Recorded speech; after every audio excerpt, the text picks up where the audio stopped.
NVIDIA stirred up the graphics card market this summer with the debut of its GeForce RTX Super family of graphics cards that increase performance at existing price points in a bid to preempt AMD's Radeon RX 5700 series Navi graphics cards.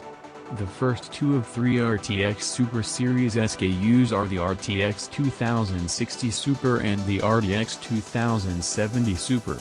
NVIDIA displaced the RTX 2070 from its $499 price point with the better-endowed RTX 2070 Super as AMD beat the RTX 2070 at $399.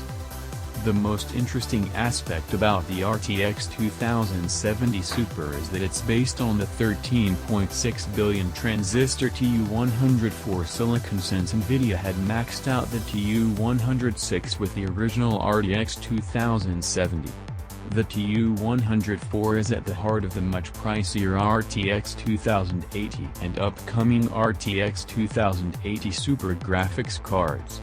What this means to consumers is that most custom design add-in card (AIC) partners would rather reuse their existing RTX 2080 board designs with a little cost-cutting on the VRM instead of spending money on developing and validating new PCBs.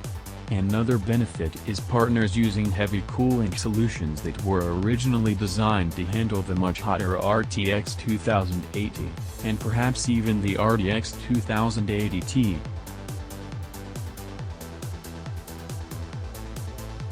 NVIDIA carved the RTX 2070 Super out of the TU104 silicon by disabling an entire GPC worth of CUDA cores, leaving the chip with 2,560 out of its 3,072 CUDA cores enabled, besides 160 TMUs, 64 ROPs, 320 tensor cores, and 40 RT cores. The memory subsystem is untouched. 8 GB of memory ticks at 14 Gbps and sits across a 256-bit wide GDRR6 memory interface, churning out 448 GB per second of memory bandwidth. The GPU clock speeds are increased, too, with up to 1770 MHz GPU boost frequency, compared to 1620 MHz on the original RTX 2070. Another neat little perk of being based on the TU104 silicon is NVLink support, which enables two-way SLI.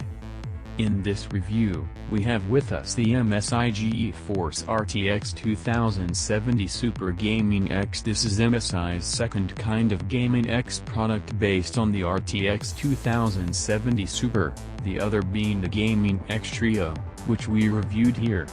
The card uses a slightly more compact twin Frozr 7 cooling solution that comes with two large fans, as opposed to three fans on the Gaming X Trio.